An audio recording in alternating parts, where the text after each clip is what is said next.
Welcome to our second episode of the Global Conundrum podcast. So, Karanja Elvis, today we are going to talk about a very sensitive topic about the family. So, what's the definition of family?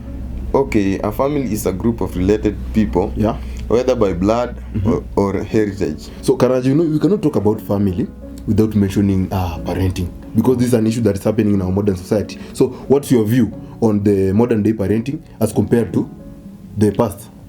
Okay, modern day parenting, the parents are not strict compared to the past parenting.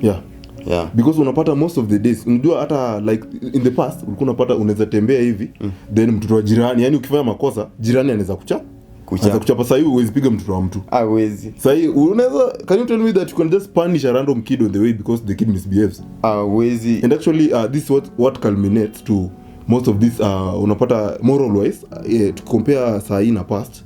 Somehow kuna moral decay right now. Unajua saizi kuna children rights. Na hii imewa protect sana. So watoto wamekuwa sana viburi wakijua kuna rights yao nini, wanaweza jieleza everything about their rights. So this is it that this children have been given too much freedom, ama unaonaje? I think they have been given too much freedom. Juu sasa kutana mtoto anaweza kutusi, anaweza kufanya kila kitu na huwezi mfanya kitu. Hata I heard that even in schools easy corporal punishment zimekuwa withdrawn.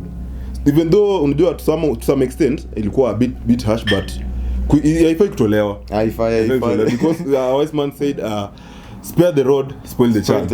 As usual, mimi naona these children, mtoto akifanya kitu ya ufala, the child should be held accountable and receive punishment. Lazima tu sasa kila mzazi achunge mtoto wake, juu sasa mzazi mwingine akiingilia inakuwa maneno mob tu, anapelekana mbele police station nini tuishi tu, inaleta mambo mob. So when you're talking about that, we want to actually delve into this topic a bit wide, where we're going to talk about how these people relate to each other in a family setup, right? Comparing the father maybe and the son, or the mother and the son. What's your opinion on this? How are these people relating as compared to the past? Okay, mimi nafikiria baba na mtoto inafaa washikane kabisa. Wasipojishikana mambo inakuwa mbaya. Let me give you a story.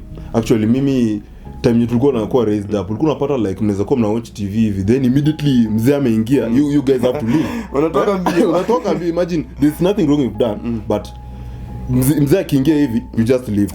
Cha kwetu ilikuwa tu anaingia hivi, mimi niko huko nimeenda nyumba yangu. Sasa tutafanya aje? So and is it nice happening like that? Actually the father son relationship or the father children relationship? Okay, I think it's not. I think it's not. Because as a family I think people should live in unison. Me one thing I appreciate ni vile like after me grow I can actually sit with my dad, and you can engage in real time conversations. Si kama hapo part kidogo bana nilikuwa unatembea hivi street ukiona mzae hivi like unatoka mbio, yani asifike nyumbani mbele yako. Na watu tena kujishuku. Unajishuku tu kila saa kwa makosa, hauko kwa makosa lakini umejishuku tu kila saa. Which is actually very bad maze. Because to that point yani you cannot interact with your own parent. Amwezi kana mzazi. Ndio inafanya hata most of our parents tukiongelea mambo na morals, these parents cannot sit the children down na waongelesha about these morals, because sasa hivi unaweza pata hata mambo na sex education nini, these parents wanaogopa kuambia watoto wao, which is not right. Wazazi wa sasa hawezi ambia watoto wao everything, as in kuficha tu wanaambia ujuju, which is very bad. But if you compare us Africans and the Europeans, Europeans wanaambia watoto wao kila kitu, hakuna kufichana at a very tender age, which is very helpful to them, because this child actually tries to grow up with a very responsible mindset. Unajua watoto maybe to some extent they might appear innocent, but you as a parent you might not know what they think. With the influence of technology, because unasikia mtoto ako 9 years old but the guy has a smartphone, bro. During our time, man, mimi nilishika smartphone. Acha niseme. Okay, hii social media tena imeingilia sana. Sasa unaona tuseme okay, kama familia unapata familia mob, kila mtu ako na smartphone nini, unaingia hivi kwa boma tuseme okay, kama mimi naingia kwetu hivi unapata mzae kwa smartphone yake ako kama FB na unapata madhara kwa WhatsApp, mimi naye naingia Google ama YouTube, Instagram. So hakuna tena kuongea mambo mingi ya familia ama kujuana ama how was your day nini tukaa hiyo. And actually this to some extent interfere with the bonding of the family, because even in most marriages nowadays unapata the reason number one inafanya ni ku break many marriages new issue because maybe you have your wife in a house ndio. So you are umetoka job, of course you expect your wife to serve you. That's his wifely duties. But sasa if all of you now mzee anakuja anaingia huko online, bibi anafaa kuserve, anakaa pale na online, unaona vile to some extent this social media is actually affecting majorly kwa sababu this social media yes imekuja na vitu mzuri ku connect, but also pia iko na vitu zake, media addictions. What's your view on this? Okay, social media addiction. Enyewe watu wengi wamediktiwa. Okay, kama mimi mwenyewe siwezi danganya nyemi kosh. Bila social media mimi siwezi kuwa. Nimeingia ndani kabisa.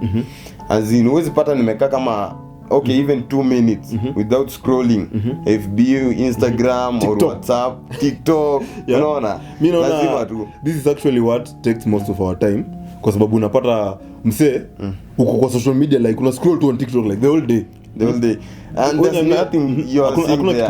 Una accomplish at the moment. So I think hata ni kitu kama ni mindset which most of us need to work on, because it's somehow dangerous, because most of us tukikuwa na hiyo mentality and that such attitude we cannot be productive, because niambie I wake up in the morning ama late night niko na scroll on TikTok. If you're learning something it's okay, but I don't think kama mtu anaweza learn kitu for hiyo muda yote TikTok. Not really, not in Kenya. Hata wazazi siku hizo wanabishana sana. As in wote tu wako huko. Alafu unajua this TikTok pia, talking of TikTok, there was an issue that was emerging that actually ilikuwa inafanya hata TikTok ikuwe banned.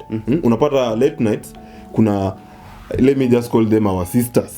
They are hustling, kuna some weird stuff these people are doing late night, man. It's actually, the impacts are very devastating because unajua ukitaka kumaliza mwanaume yani interfere with this mindset, right? What the guy consumes and what you consume actually ina matter a lot. Because niambie huwezi kuwa as a man you are watching let me just call it pornography and whatever, and you expect that uta wake up productive with the zeal to do what you're supposed to do. You see?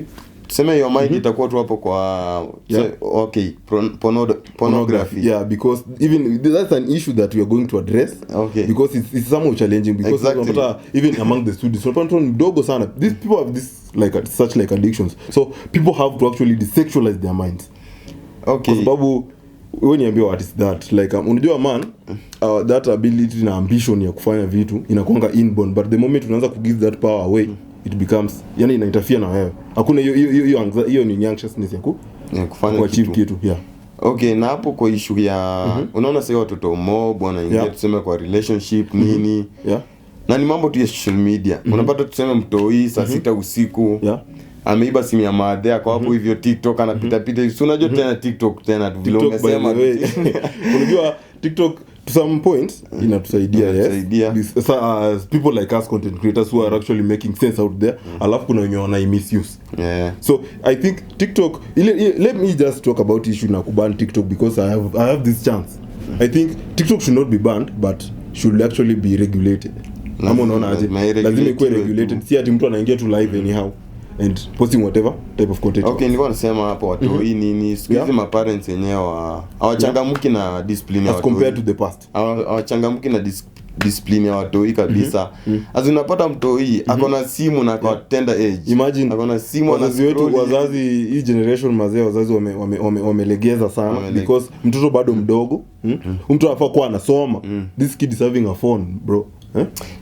Enzi zetu hata simu uko na karibia ya mzae. Simu ya mzae mbaya aje simu. Na in case upate, maybe it was just playing a video game, bro. Or snake. Those are the type of phones that were there, but right now bro kuna smartphone Buddha. This kid can access anything. By just a click of a button. Pata mtoi ameingia kwa mapenzi kidogo. Ako Raimo class 5 hapo ameingia kwa mapenzi.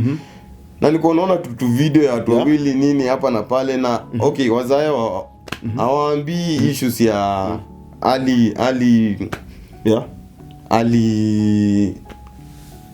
hawaambii issues za hali ya mapenzi ya mapema. Unaona mapenzi ya mapema hawaambii hivyo, because unapata hao watu wanaingia kwa relationships mapema sana. Imagine mtoto mdogo at you are in campus You can imagine someone is in campus usha wife hapa a girl dem bro. What are you thinking, man? Ameona future. Labda ameona future. Hakuna future Karanja, hakuna future, man. Labda ameona future. Let's not lie to each other that unaweza ukakuwa kwa campus na usustain a relationship. Imagine financial wise unategemea mzazi.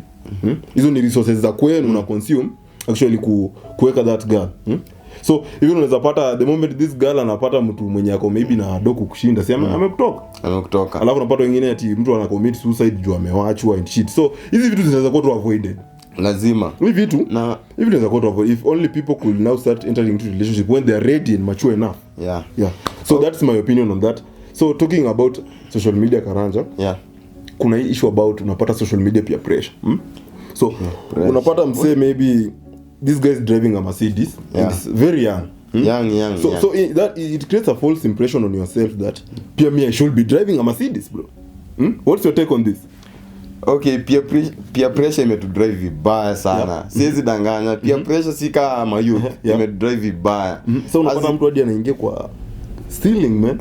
Unaamua we call them con artists. Con artists, robbery, and violence. Kwanza this online has been rampant. Unapata msee anakuibia na kudanganya nini. Ni pia pressure social media like pressure kabisa.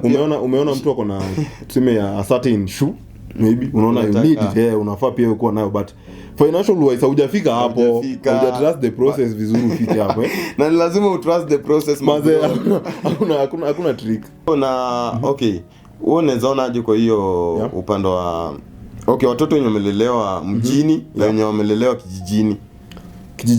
Actually unajua in this particular nataka ku approach kitu na way that unaona kuna mwenye amelelewa kwa kijiji na mwenye amelelewa rural areas. Kuna what am I saying, mwenye amelelewa kwa kijiji na urban kuna very big difference kwa sababu unapata huyo urban areas maybe moral wise ako mbaya but in terms of being familiar with such matters like technology understand a chance.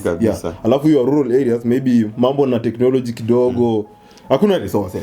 Unaelewa? Unapata maybe someone is coming from the interior hata network easy access. This guy cannot operate even a basic machine like a laptop. Lakini siku hizi technology imego far. But somehow bado si kila mtu imefika. I don't think so. And labda huko mjini hujafika kijijini. Kuna place mazee bro mimi nishaienda people even are not dressing bro. Watu hawajavaa nguo. Seriously? Imagine. So unaona hii nini huku hivi we are a bit privileged as you can see you can access a mic maybe cameras. We are privileged man, like we have the resources but there's someone somewhere vitu kama hizi bro hadi aone ajui. But I think watoto wa kijijini wakikaa mjini one take long sana kupick up na vitu za mjini unaona. As you know hawako ile hawashiki vitu haraka, hawayuko familia na vitu za mjini nini. Lazima ikuwe mtu ana drive unaona, anaonyesha hapa na pale nini hivi ndio vitu zinawaka hivyo. So mimi naona mimi naweza sema about that topic and that matter. Let me use this approach. Sisi wenye tuko in the urban areas. Are we in the urban areas really? Yeah. Okay. Why not? So when you go in the urban areas, we need to use these resources wisely. Exactly. Because if someone has given you a phone, or maybe you are privileged to have a phone, you need to make use of it. Because unapata mtu ako na simu but he doesn't know how to use it. Anaitumia in other ways. Anaenda kutafuta tu vitu za pornography and stuff. Watching some shit. Mother addictions zingine za upuzi mse. It's very devastating man. Lakini tunaenda mbali. Sisi watu mjini, nyinyi wa kijijini, mpambane mfike mjini. We will meet there man.